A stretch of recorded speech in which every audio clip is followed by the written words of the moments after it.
Hello class 6, hope you are good. बीच में आपकी वीडियो अपलोड नहीं हो पाई थी किसी टेक्निकल कारण या फिर अपलोड जैसे भी हो गया था।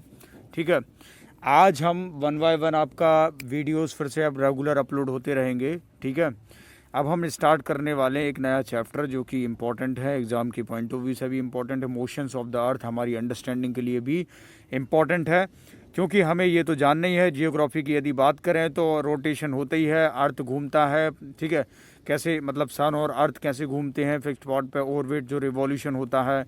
तो हमें आज डिस्कशन करना ये मोशंस ऑफ द अर्थ के ऊपर, जो कि बहुत ही ज़्यादा इम्पॉर्टेंट है इस अर्थ के स्ट्रक्चर को समझने के लिए और पृथ्वी के रोटेशन को समझने के लिए बहुत ही इम्पॉर्टेंट है एक एग्जाम के पॉइंट ऑफ व्यू से देखा जाए तो।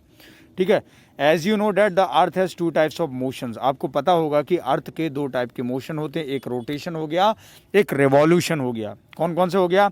एक रोटेशन हो गया, एक रिवॉल्यूशन हो गया। रोटेशन की बात करें, देखो प्यार से देखो, दो चीज़ बात कर रहा हूँ मैं, ये पढ़ा रहा हूँ आपको, ध्यान से पढ़ लीजिएगा।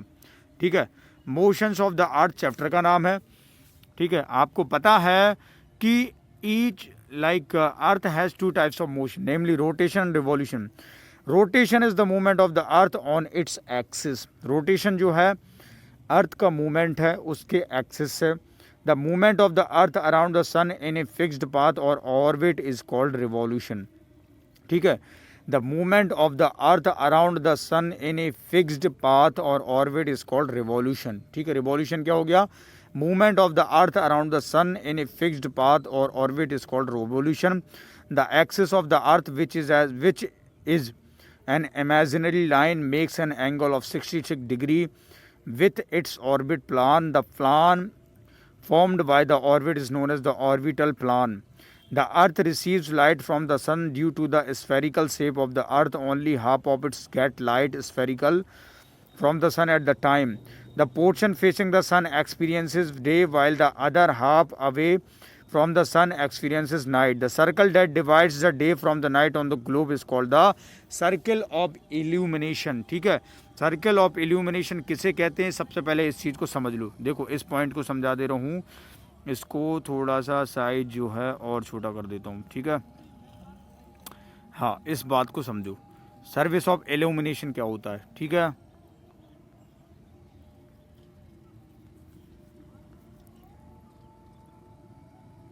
हाँ इस चीज़ को समझो, बिल्कुल ध्यान से फिर से समझो, इस चीज़ को समझो कि सर्विस ऑफ इल्यूमिनेशन क्या होता है, सर्किल ऑफ इल्यूमिनेशन क्या होता है। ठीक है, क्या होता है कि ध्यान से सुनना, the circle that divides the day from night on the globe. जो सर्किल डिवाइड करता है, the circle that divide the day from night on the globe, जो सर्किल डिवाइड करता है, the circle that divides the day, the circle that divides the day from night on the globe, the circle that divides the day from night on the globe is called the circle of illumination. इस बात को बिल्कुल मत भूलिएगा। This circle does not coincide okay with the axis as you see in the figure 3.2। Figure को देख लो, ये देख लो, ये नॉर्थ पोल बना दिया उन्होंने, ये डे और night earth due to rotation हो रहा है। डे और नाइट कैसे हो रहा है?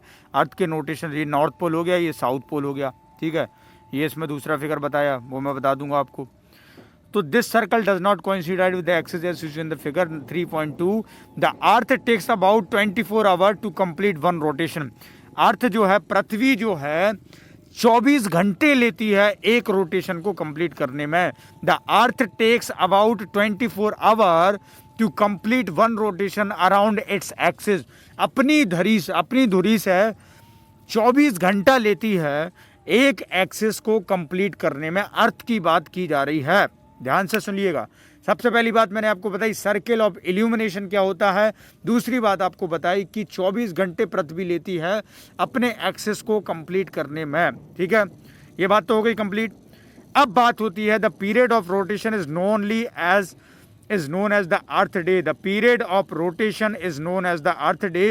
This is the daily motion of the earth. जो रोटेशन का जो पीरियड होता है उसको क्या बोलते हैं?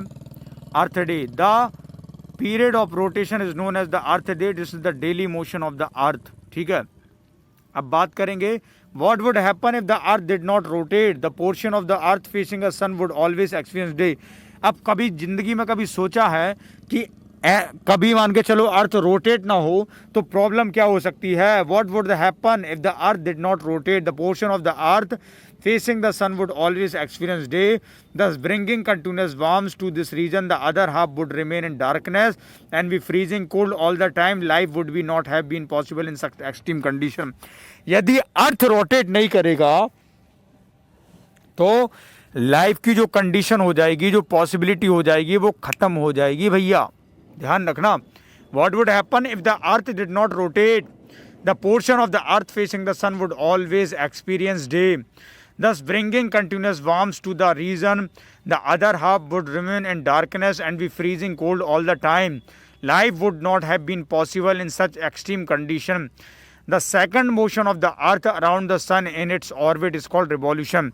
और सेकंड मोशन जो अर्थ का होता है, second motion of the earth around the sun, जो सेकंड मोशन होता है अर्थ का, the second motion of the earth around the sun in its orbit is called revolution. It takes 365 days. Revolution किसे कहते हैं? रोटेशन अलग चीज़ है, revolution अलग चीज़. याद रखना, ये रोटेशन जो है वो अलग चीज़ है, रिवॉल्यूशन जो है वो अलग चीज़ है. यह ध्यान रखना भैया, भूलना मत. नहीं तो रिवॉल्यूशन में रोटेशन की परिभाषा लिख दो और रोटेशन में रिवॉल्यूशन की लिख दो तो आपने तो फिर इतिहास रख दिया, टॉप कर जाओगे आप. ऐसा नहीं करना है. There is the difference between rotation and revolution, ये चीज़ ध्यान में रखना है. The second motion of the earth around the sun in its orbit is called revolution. It takes 365 days, 1 year to revolve around the sun. We consider a year as consisting of 365 days only and ignore 6 hours for the sake of convenience. भैया 365 दिन लगते हैं पूरा complete करने में, चक्कर पूरा complete करने में. The second motion of the earth around the sun in its orbit is called revolution. It takes 365 days, 1 year to revolve around the sun. We consider a year as consisting of 365 days only and ignore 6 hours for the sake of convenience. ठीक है, ये बात तो आप समझ गए. ये map है, इस मैप में भी आप इस बात को समझ लीजिएगा. ये मैप के माध्यम से भी पहली तो देखो भैया, एक चीज़ याद रखो, सारे प्लैनेट्स वगैरह को याद कर लो. ठीक है, सबसे पहली इंपॉर्टेंट चीज़ तो ये याद रख लो, सारे प्लैनेट्स को याद कर लो. ठीक है, अब 6 hours saved every day are added to make one day 24 hour over a span of 4 years. This surplus date is added to the month of February. Thus every 4th year February is of 29 instead of 28 days. Such a year with 366 days is called a leap year. ठीक है, 6 hours saved every years are added to make one day 24 hours over a span of 4 years. This surplus day is added to the month of February. Thus every 4th year February is of 29 days instead of 28 days.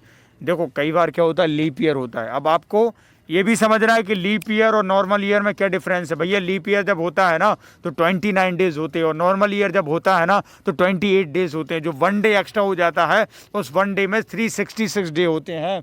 Generally पूरे साल में कितने दिन होते हैं? 365 दिन होते हैं. लेकिन एक दिन यदि वो एक्सटेंड हो जाता है तो वो 366 डेज होते हैं.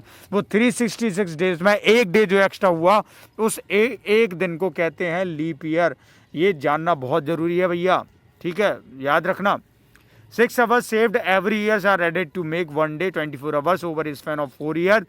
This surplus day is added to the month of February. Thus every 4th year, हर 4 साल में एक लीप ईयर होता है. याद रखियो, हर 4 साल में एक लीप ईयर होता है. Thus every 4th year February is of 29 days instead of 28 days. Such a year with 360 days is called a leap year. 6 hours saved every day are added to make one day 74. हर साल, हर 4 साल में 6 घंटे जो add होते हैं, 6 6 12 6 3 18 6 4 24. 4 साल में 6 घंटे ऐड करो, 6 घंटे हर साल ऐड करो, 4 साल में 24 घंटे हो जाएंगे. ठीक है, तो जो 6 घंटे जो ऐड होते हैं उसमें हर 4 साल में एक बार लीप ईयर आता है. तो 365 दिन के 366 दिन होते हैं. जो एक दिन एक्सटेंड होता है उस एक दिन एक्सटेंड को हम बोल देते हैं लीप ईयर. तो ये लीप ईयर में डिफरेंस है. अब हम क्या करेंगे, नेक्स्ट सेशन में इसको डिस्कस करेंगे कि एलिप्टिकल ऑर्बिट क्या होता है. और उसके बाद ये एक्सरसाइज बहुत अच्छी एक्सरसाइज है, इसमें बहुत सारी चीज़ें आपकी क्लियर हो जाएंगी। समर सोल्स्टाइज क्या है, विंटर सोल्स्टाइज क्या है, इक्विनॉक्स किसे कहते हैं। तो इस तरीके से सेशन जो है कंप्लीट होगा। बहुत ही इंटरेस्टिंग चैप्टर है, बार बार रिवाइज करिएगा। क्लास 6 बार बार बोल रहा हूँ, रिवाइज कीजिएगा इस चैप्टर को। Thank you so much for attending this session. Thank you.